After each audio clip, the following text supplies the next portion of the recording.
Well, I'll address the most immediate release we made.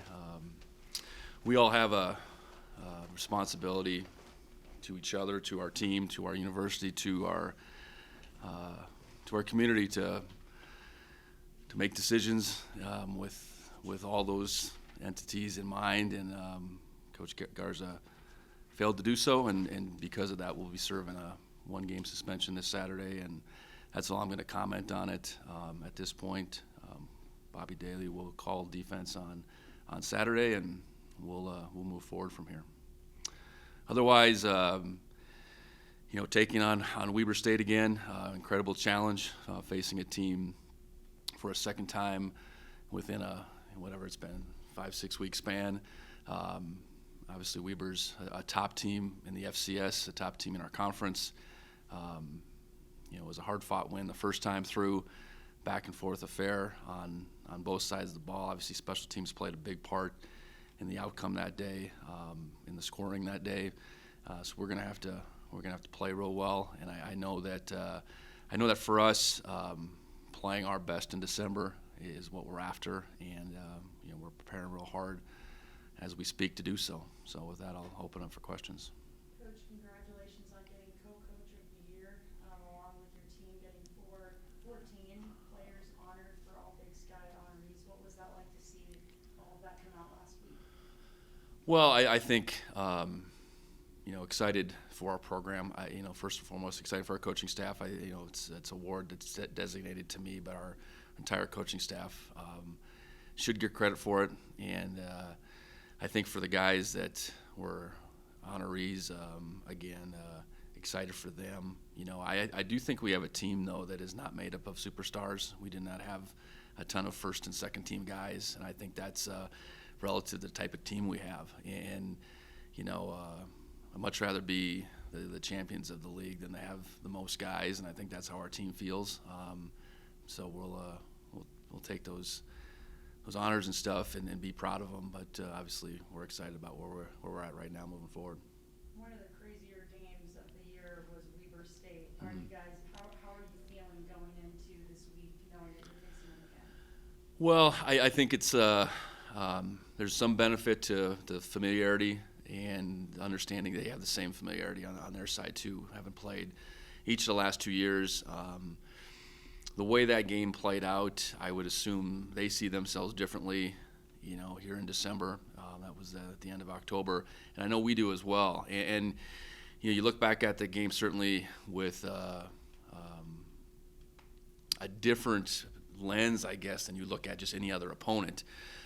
You try to, look at the things that we did well, the things that we maybe allowed them to do well, and you try to correct as many as those things you can. And understand, they're a good team, we're a good team, and we still got to go out and put our guys in the best position to play well this coming Saturday. And there was a lot of unique things about that game, like that were isolated to special teams. And I know for us that's one main concern.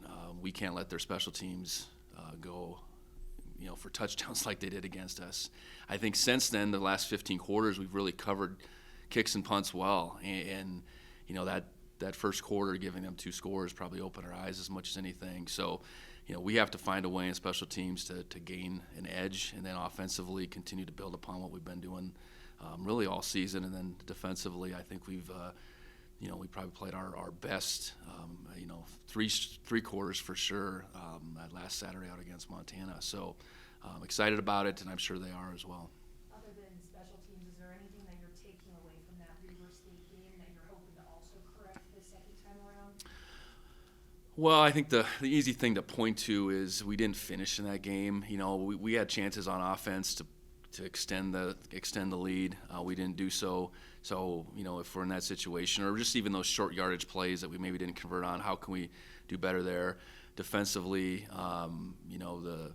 the last couple drives in particular, they were able to move the ball and make it real interesting. And they have a bunch of good players. They have good quarterback, good running backs, I should say, tight ends, receivers, and I think we have to we have to defend again, much like we have, I think, more recently than we maybe were in that middle stretch of the season as we go into this game.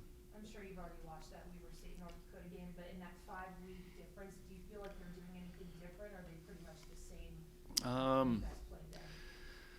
Well, I know in that game in particular, they ran the ball like crazy.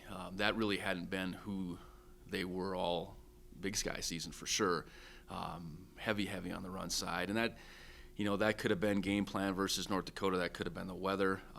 It certainly could have been they got the ball rolling and they got that lead, and you just tend to lean on the run. And I know they got Davis back now, so I think that would be the biggest thing. I think defensively, they are who they are and have been for multiple years now.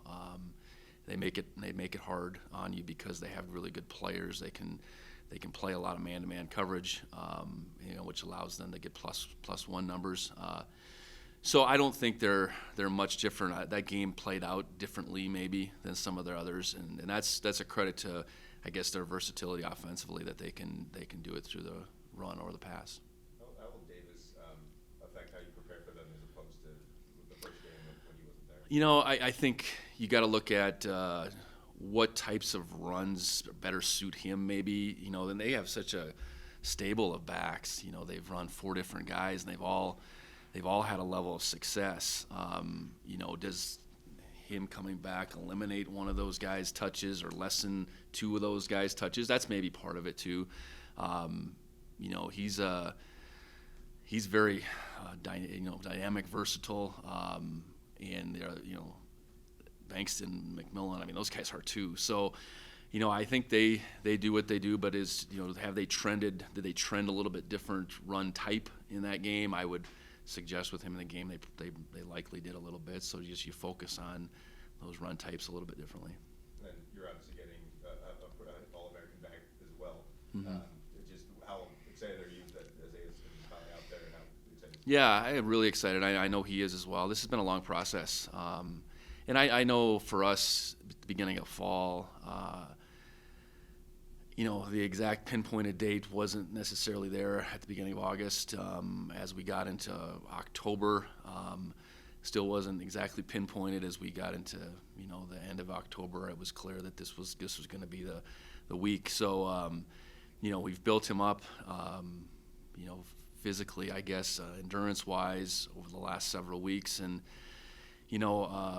is he?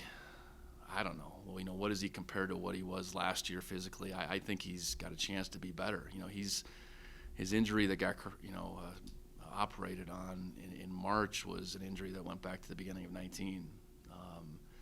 That's a long time to be playing with that, and obviously the timing of it wasn't great for this fall. But he's healthy now, and I know we're real excited to insert him into what we've been doing. I think he'll certainly give us something we haven't had.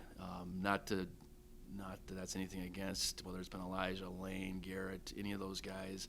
He's just different. He's different between the tackles for sure. He's hard to tackle. He's one of the hardest guys to tackle that I've ever had the fortune of being around. So, no, we're really excited. I know he is as well. Was there a chance he could have played Cat Grizz, or you said this is the week? No, I think as it became, so let's say a month out, a month ago, the surgeon wasn't comfortable budging with the date. So, this is what we had in mind. So there was no emergency or anything like that. 2 Saturdays ago, it was get him out there, warm him up again, and get him ready for the next game, which is this coming Saturday. Lane's still out, I'm guessing. Lane is out, and Lane will miss the remainder of the season. Yep. Any other injury updates? Yeah, Brody's on the mend. I know Brody got out and played a handful of plays against Montana, which was situational, like we probably anticipated would be the best case. Kyle Rigg got out and played, a handful of plays, so he's in the mix. What does that mean? Hard to say. Nolan did go down, and that'll be season-ending for him, unfortunately. Danny, I know, went down, but Danny will be back in this game. And offensively, we gain Isaiah back. Lane won't be back, and that's probably the update on offense. Jahari, I know, played too in that game again. So I think he's close to full strength. Anything more I guess you could say about Nolan's injury and just what happened exactly? Yeah, I was on space. He it was a knee injury, and it was unfortunate. It was a non-contact deal. He tried to go back out and play, and that didn't work. So. And Kyle, I mean, obviously a crazy long absence. What's that road been like for him, and just how did you feel when? Yeah, well, his knee injury was devastating, in the grand scheme of things as far as knee injuries go in this day and age, and that was the beginning of September of last season. So, his timeline and the unpredictability with his return, I think was fluid until maybe last week. I think for him, it came down to, do I give it a go? I'm not necessarily 100%, but do I give it a go and just play it out on his own terms, I guess. And that's what he chose to do, not only go through senior day and dress out, but then, take an opportunity to get in the game and, now work towards an opportunity to continue to help us out. And, credit to him just hanging in there, I guess, because a lot of points in time, I think the news that he was getting, the results that he was getting, was not what he had hoped for. And, here he is with a chance to finish out his career, and we couldn't be happier for him. And that's 3 guys basically this year that have missed most of it and a ton of time. And I guess what does that say about? Do you think the culture and just how much does that galvanize other guys? Yeah, I think especially in this weird era of these 6-year guys like Coy and Kyle, who have long graduated, and trying just to navigate that part and whether you move on,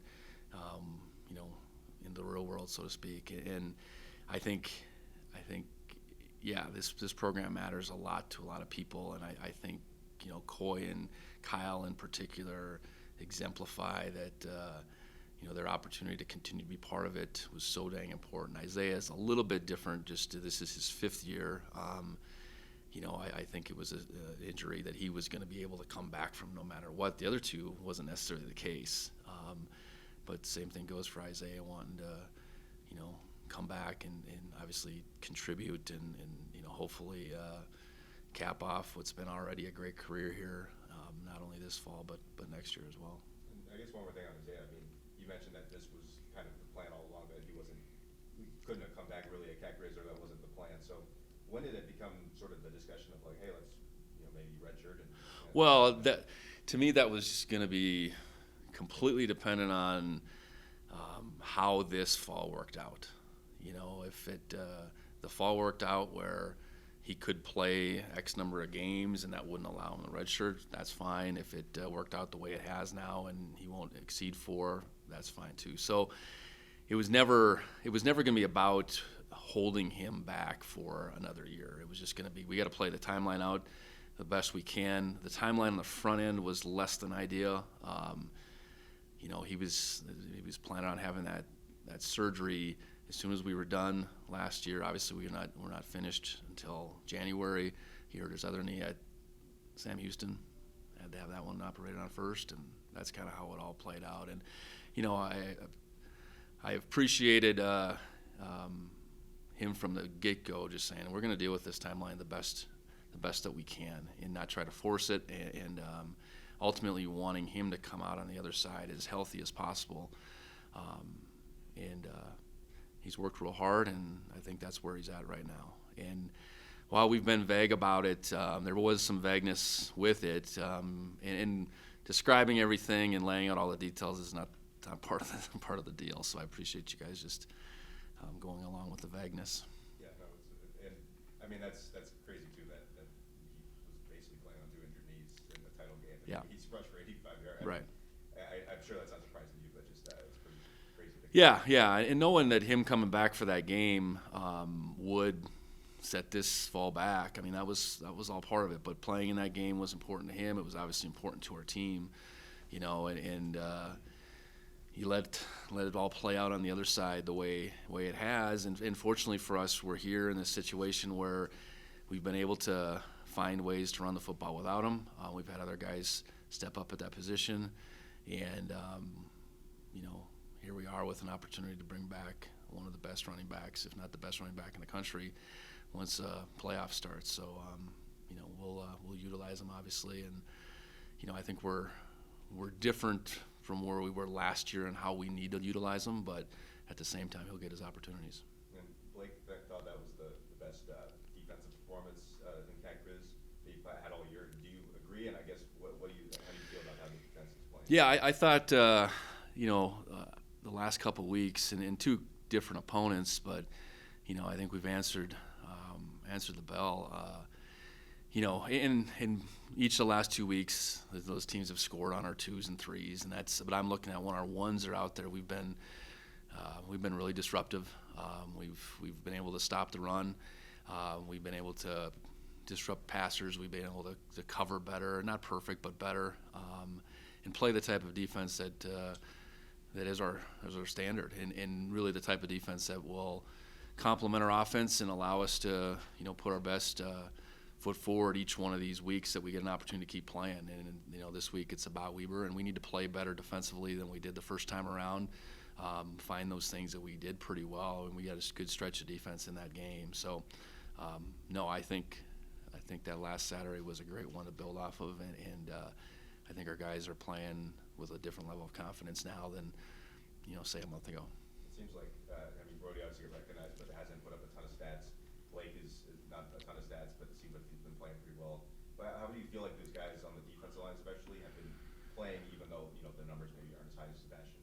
Yeah, I think that group's played really well, and you look at the 4 starters, Brody, Blake, Sebastian, and Ben Seymour. I think they've all had really good years, and the numbers are maybe more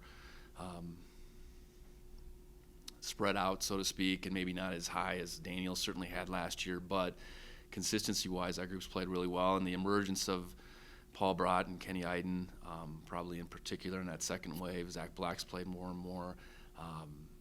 So we're in a place that we hope to maybe get to eventually this year, and with that group where we can roll a bunch of guys out there, we can keep them fresh, they can get after the quarterback, and that's definitely where our defense starts, and we got to play really well up front from here on out. It's kind of a cliche saying, but you don't get many second chances in life, and Weaver State obviously gets one against you guys, but you guys also get one too, just to clean up everything that happened in that Weaver State game. What's the message in the locker room this week, just as far as you're playing against this team again? Yeah, I think use the previous games to our benefit. Anytime you play, you play those teams every year anyways, or almost every year anyways. So there's a familiarity with that. Use that to our benefit. I've been part of a couple of these games before where you turn around and play someone pretty quickly, and I think you got to take the good from the previous performances, correct what wasn't so good, know that they're going to do the same thing, and not overthink it. We got to go out there and play well. They're a good team. They're well coached. I think they play really hard, and they are good in all 3 phases. So we have to be good in all 3 phases. I think our guys are excited about it. I worrying about who we play and all that stuff isn't the way this team is made up, and happy we're playing it here in Bozeman, and excited to keep playing football. This year compared to last year, obviously a lot of differences in quarterbacks and things like that. How's the prep, I guess, compared and contrasted just from this time last year? Well, I would say because of that factor, the quarterback switch last year, it's quite a bit different. I think we're much more settled in on both sides of the football, and special teams for that matter. Last year we were coming off, probably our poorest performance of the season. Certainly offensively it was, and we're licking our wounds more. Now, on the other side of it, we played really well in a real big game to close out the regular season. We can't be too high either. We have to be able to, come back down to earth, which we have, and go back to work and understand it's about, continue to replicate the efforts that we have been putting in each week, as opposed to thinking we have it all made. So, I think considerably different than this time last year, and our opponents considerably different too. We were playing an unknown in Tennessee Martin last year. This year we're playing a known, and honestly a team that could have very easily been seeded. So we got our work cut out for us. And then offensively, I mean, obviously night and day from last year. What is specifically with Housewright and some of the play calling has evolved? I mean, obviously the outside zone part of it, Mm-hmm. but what have you kind of seen from him specifically? How the offensive playbook has evolved? Well, yeah, I think just our identity is clear, more clear. Who we are, what we can do.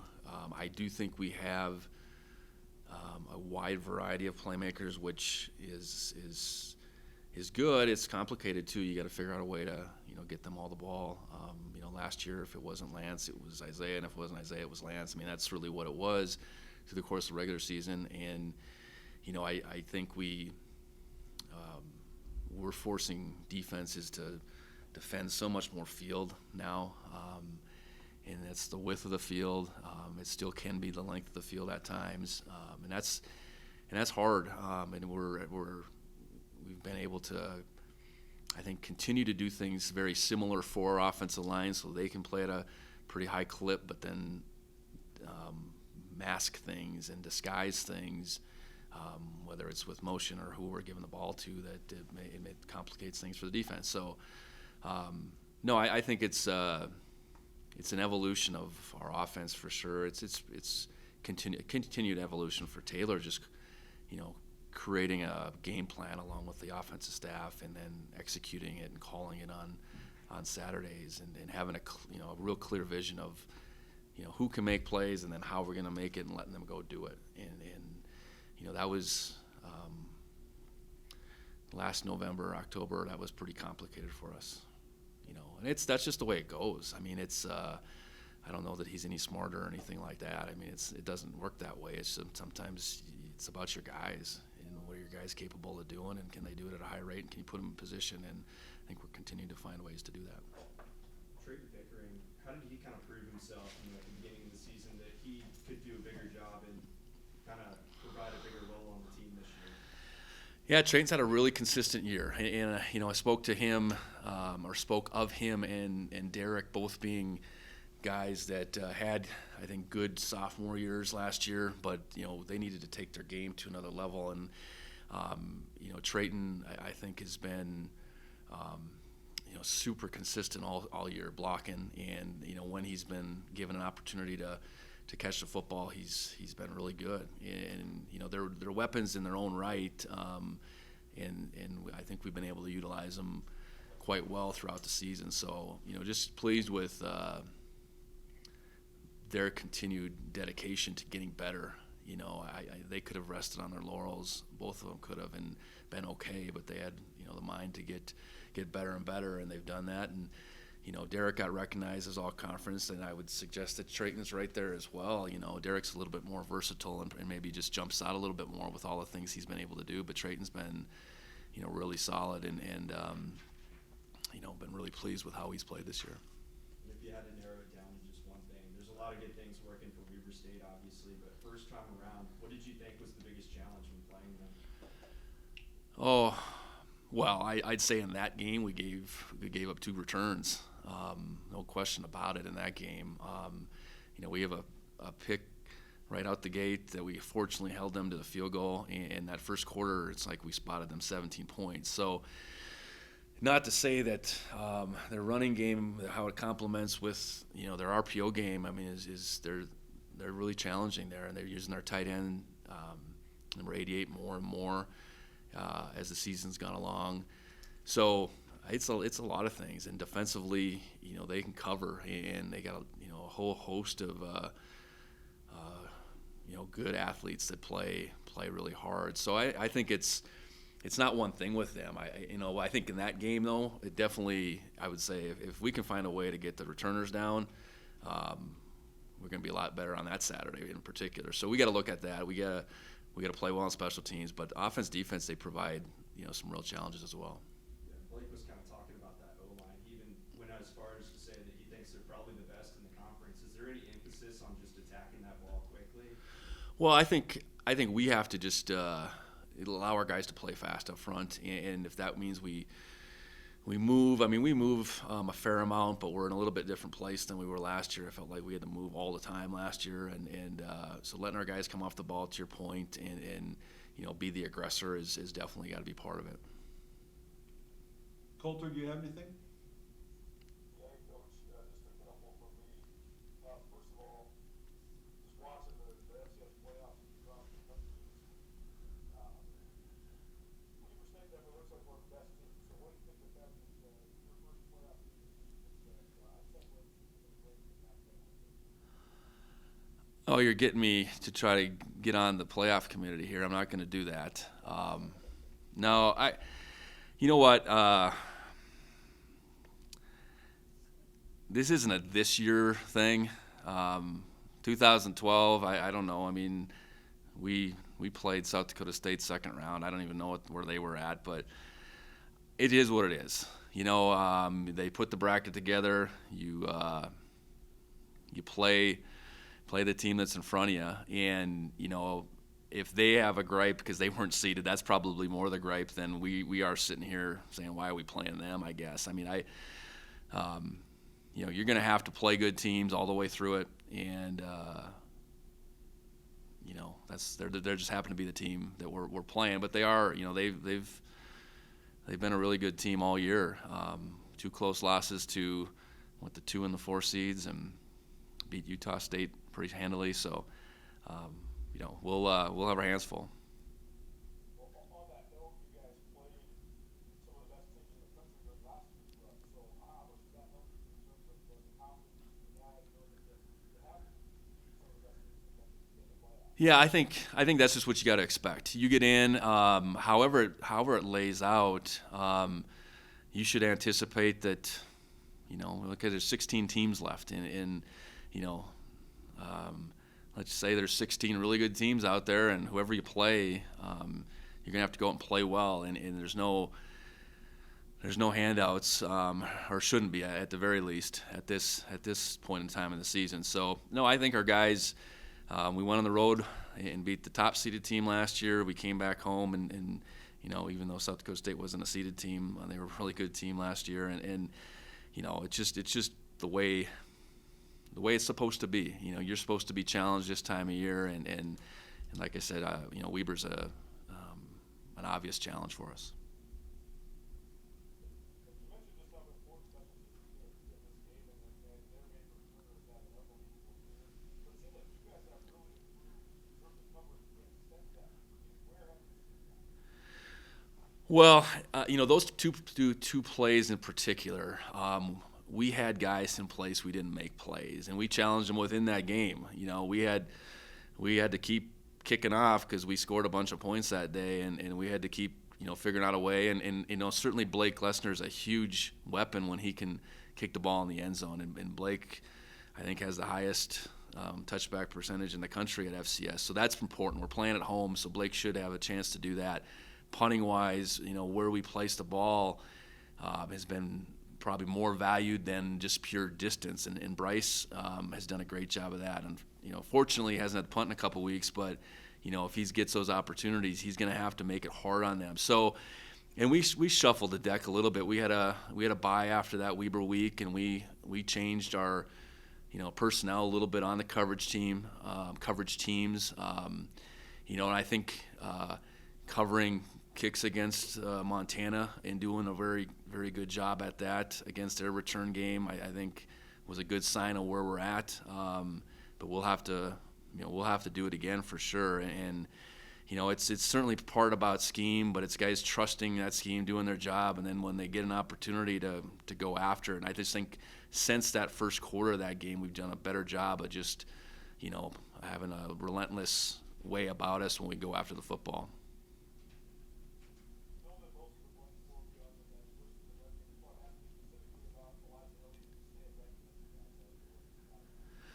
Yeah, really appreciate Elijah, and I think Elijah had his best game against Montana in that last game. It's the hardest he's run. It's the most tackles he's broke now. And for him to ride this wave, which initially started with him, way down the depth chart, not knowing when his opportunity was gonna come. Ultimately, we kind of went out to Oregon State that third game and were playing with two quarterbacks in mind more than we were even playing with running backs. Then we went to, got into conference play, and he made the most of that opportunity that day and has continued to do so. And Lane's been inserted back in and now out. Now Isaiah will be inserted back in, and his role isn't necessarily defined going into any one of these Saturdays. But just appreciate him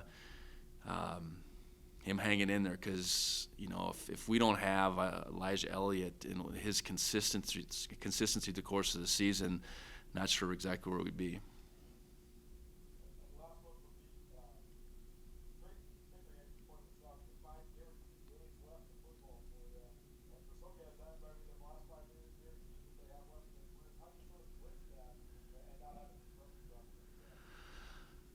Well, I think you make it clear it's win or go home, it's survive and advance. I mean, all those phrases, and you just want to make sure you through the week of preparation, in this case 2 weeks, you leave no stone unturned. You don't have any regrets as far as your preparation. You certainly don't have any regrets as far as your effort on Saturday. And if you can play that way, and if you can think that way, you like to think the score will take care of itself. If you don't do this or don't do that, and then you get through Saturday and the result isn't what you want, then you have some real challenges. So, really focus on, our process, our preparation, and don't get caught up into the what ifs if this doesn't go right. Just go out there and play the best we can, and leave it all out there. Anything else? All right. Okay, thanks.